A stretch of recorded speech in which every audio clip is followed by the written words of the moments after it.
Welcome to Veterans AZ, a show about Arizona's amazing veterans, those who have worn the uniform and those who support them. This month we honor those who have fallen. One reason that veterans are embraced by their fellow Americans is the fact that those who serve in the military understand that it may require them to pay the ultimate price. Memorial Day is one day each year we as Americans are asked to reflect upon those who have served our nation and never came home. More than 1 million members of the United States Armed Forces have died in the line of duty. This episode of Veterans AZ is dedicated to those brave souls who went into harm's way and did not return. They shall grow not old, as we that are left grow old. Age shall not weary them, nor the years condemn. At the going down of the sun and in the morning, we will remember them. We gather here today with a shared attitude of gratitude. 23 centuries ago, so Plutarch tells us, an old Spartan king observed, it is not the places that grace men, but men grace the places. In a world awash with change, some things stand firm. Some things are, as Plato said, good and true and beautiful. 1 January 2018, during Operation Freedom. If you have ever known one of the fallen, you've known greatness, but it is hard to be content with their silence, for we miss them. The empty chair on a holiday, empty every day. The photograph that goes wherever you do, the picture fades, but the person in it does not. Their fighting spirit persists, passed down through the ranks. Their spirit echoes in those who serve today in the air, on land, and at sea. No words will ease your pain, but I beg you let it have meaning. Unite your sorrow to their awesome purpose. People do grace places, but people also grace people. We are blessed by our time with those now asleep, the mighty and the gentle. Let us share their story with others, then, like the poet, we all can say, sleep, soldiers, still in honored rest, your truth and valor wearing. The bravest are the tenderest, the loving are the daring.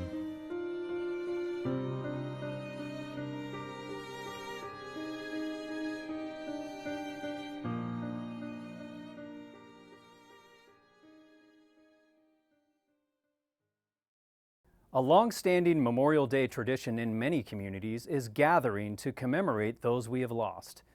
Many communities have created special places where we can honor our veterans on Memorial Day and throughout the year. In this episode, we will learn more about those places, including one of the newest, the USS Arizona Memorial Gardens at Salt River. First, we will meet Jim Geyser, our Arizona Veteran of the Month. Jim is a United States Marine who has dedicated himself to honoring fellow Arizona veterans. Jim helped create the Veterans Memorial Wall at Arizona State University, which honors 134 Sun Devils who lost their lives in service to the nation. His current project is the Scottsdale Memorial for the Fallen, which breaks ground soon and will similarly honor Scottsdale area veterans who left home to serve their country, never to return.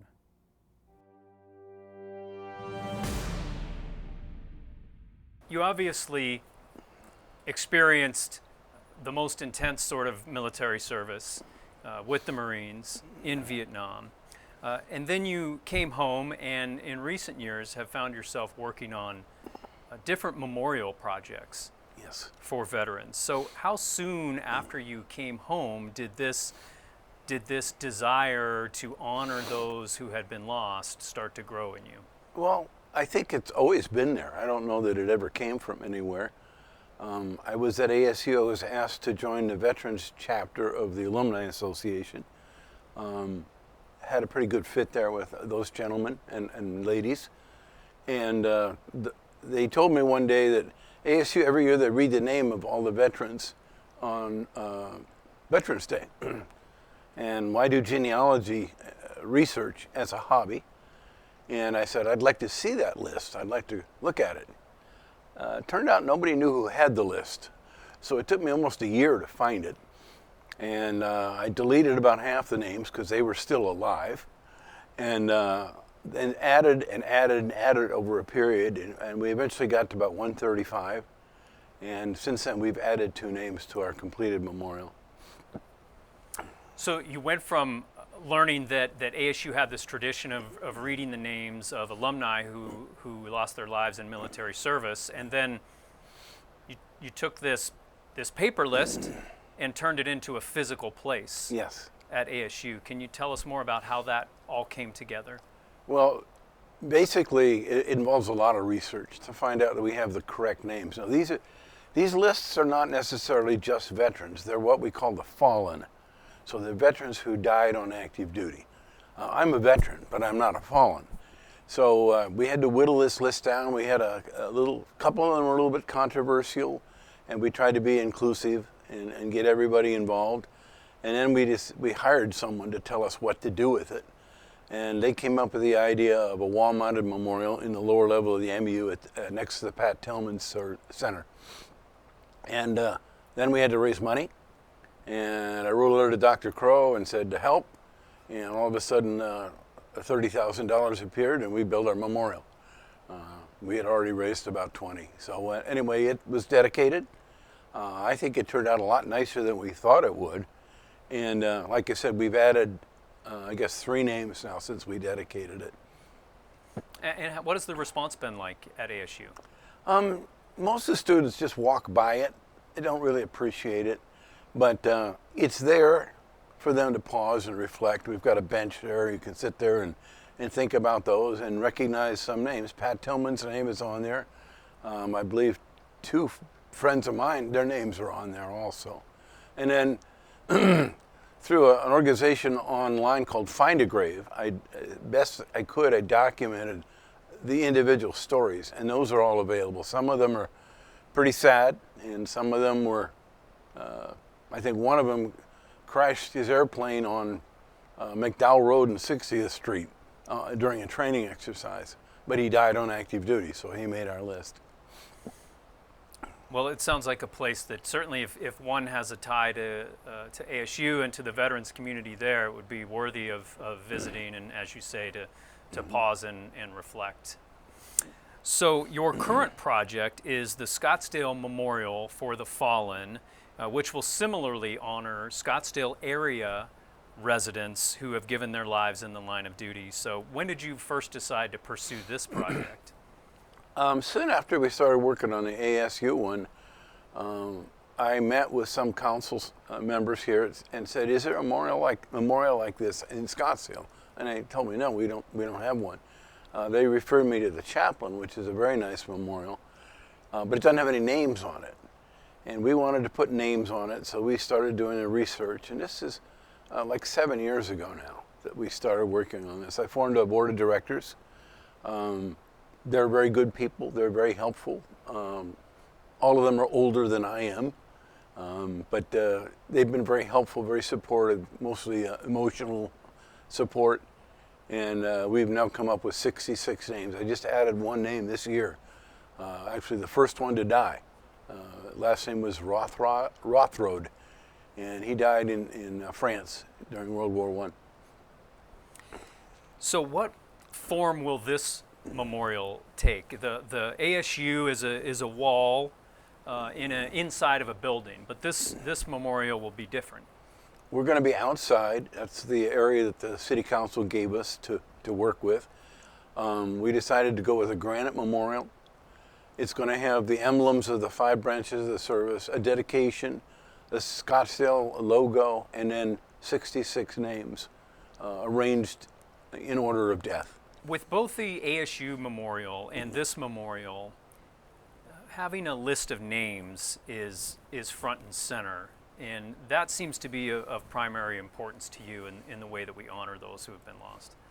Well, we want it to be accurate. We don't want to miss anybody. And we don't want anybody on there that doesn't deserve to be on there. So it's a little bit critical how we do that. For instance, we went through 2 world wars before the city of Scottsdale had any boundaries. So we had to kind of look area-wide. And it basically was Winfield Scott and his farm, and couple stores in World War I, and yet we have 3 individuals who died during World War I, 2 from the Pima Reservation and 1 from the community here. This feels like a very personal endeavor to you. As you said, you've been working on it for 7 years. Well, 3 of the names on there are people I knew. Marshall Trimble's on my board. His uncle is on there. Joanne Handley is on my board, and her uncle is on there. Bill Mack was on my board, but he has since passed away. So my board is just 5 of us now, and we're charging forward, trying to do what we think will be a wonderful attribute and addition to the city. And certainly part of the purpose of any kind of memorial like this is to preserve those names and that legacy. And that's something that obviously you have taken on as a personal project. Basically, these were young kids. They didn't marry, so they really don't have descendants. And you use the word forgotten, and that's what's going to happen to them. And I don't know that we're going to find anyone else that's going to do this kind of research without some kind of motivation. I just wanted to do it to honor them. What is your hope when either at the ASU Memorial, Veterans Memorial Wall, or at the Scottsdale Memorial for the Fallen, what is your hope for the place in our culture and our society that these memorials take in the future? Well, I think it's important that we as individuals and parents and citizens share the legacy of those who came before us. So I'm hoping that families will go down there and the kids will run their fingers over the names and maybe ask a question, and maybe that'll help them to become more patriotic and more concerned about serving their community.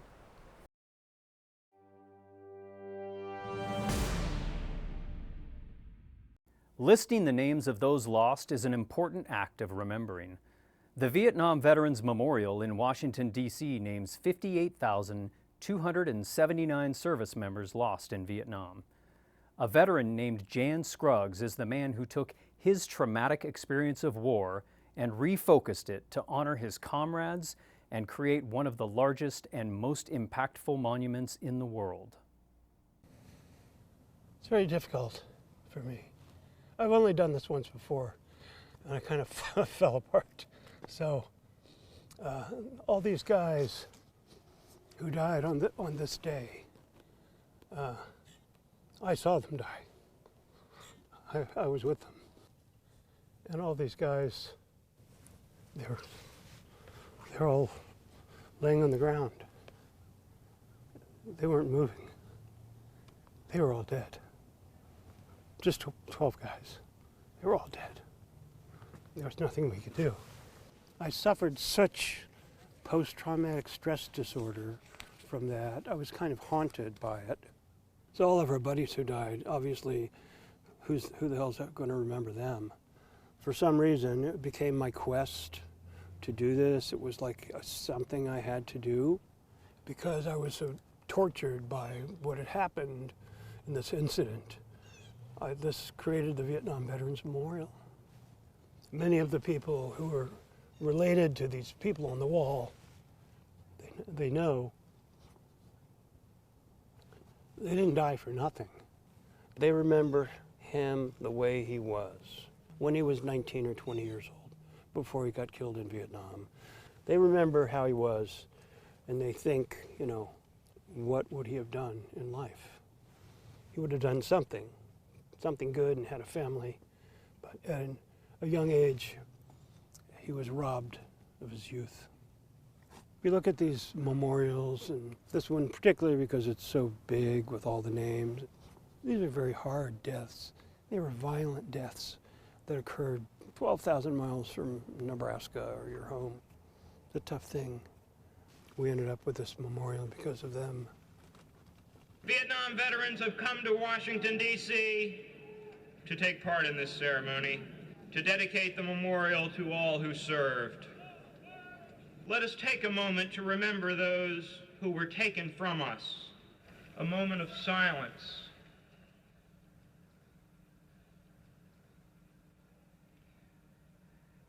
Ladies and gentlemen, the Vietnam Veterans Memorial is now dedicated. How about a hand?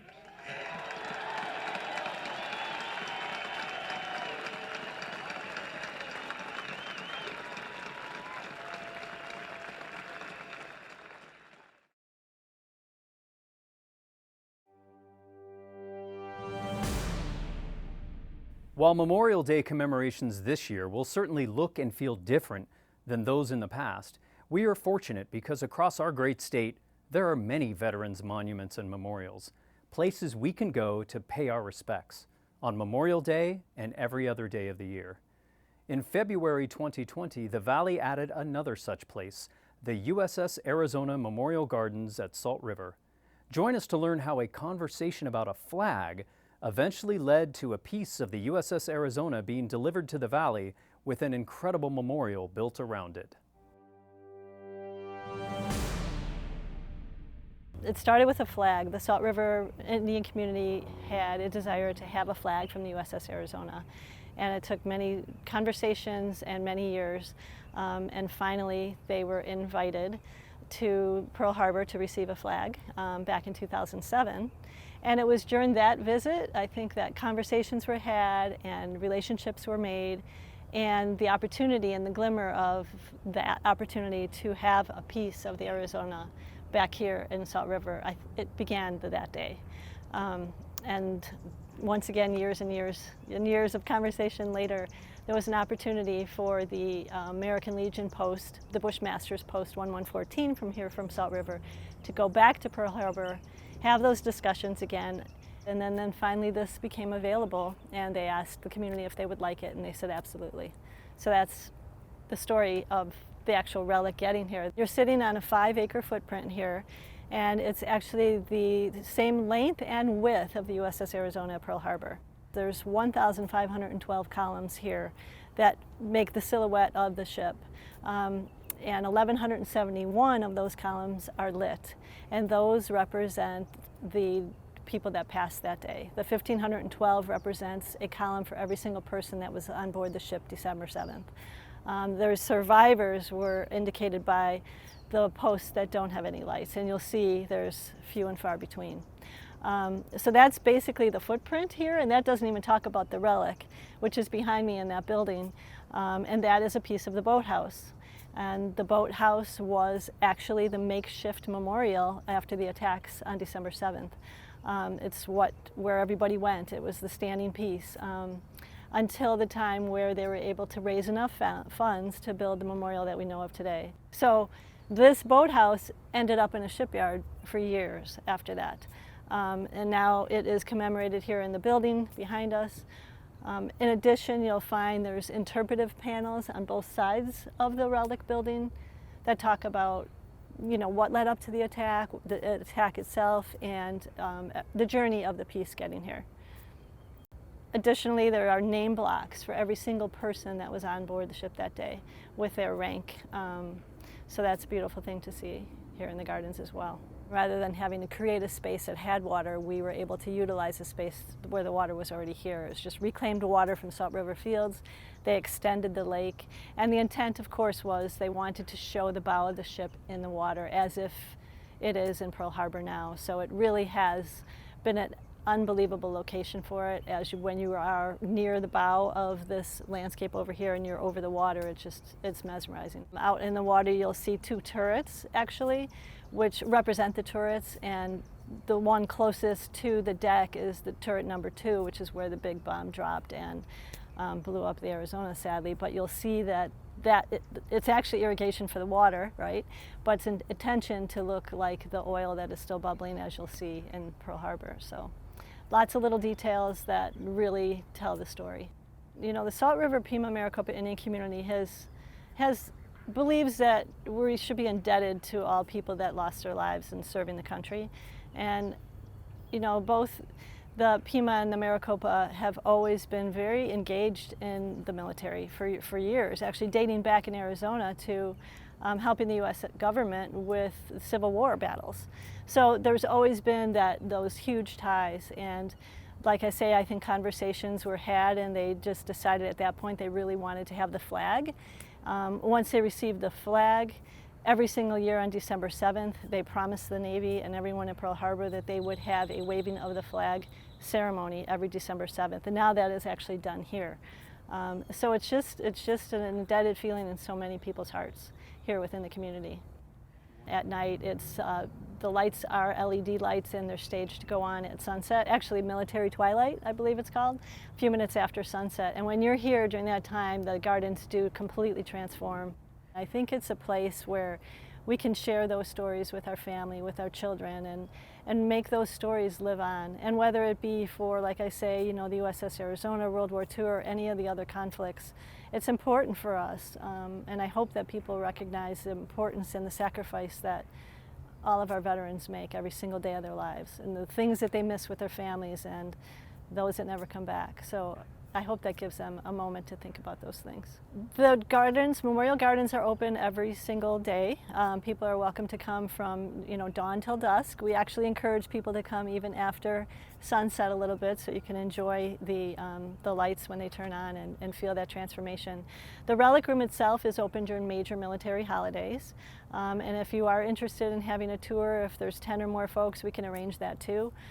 So we have a visitor center, you can outreach to us there. But yes, anybody is welcome any day of the year to come and visit and enjoy.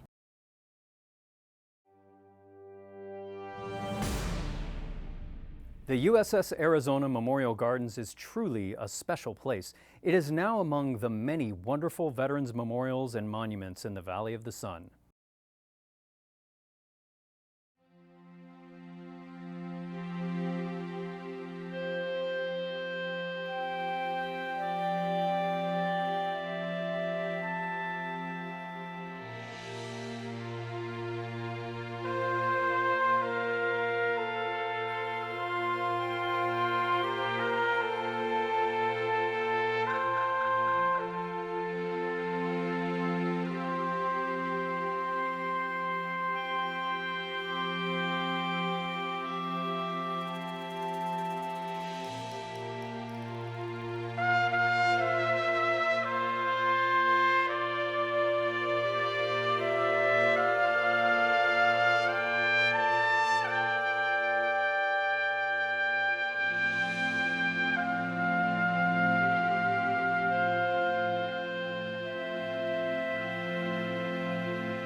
Family caregivers play an important role in caring for veterans at home and in the community. The VA's Comprehensive Assistance for Family Caregivers program offers enhanced clinical support for caregivers of eligible veterans who are seriously injured. The services and eligibility have recently been expanded so that more veterans and their caregivers can receive assistance. Previously, this program was only for those veterans injured after September 11, 2001. But now the program is available for family caregivers of veterans injured before May 7, 1975. In addition, the program now also offers legal and financial assistance for designated primary family caregivers. The Phoenix VA Medical Center has a caregiver support coordinator available to assist you with enrolling in these programs. Contact them at 602-277-5551, extension 7777. Learn more about the VA's caregiver support programs at caregiver.va.gov. Thank you for joining us on this episode of Veterans AZ. Find full-length interviews, past episodes, and more information at veteransaz.org. You can also find Veterans AZ in your favorite podcast app.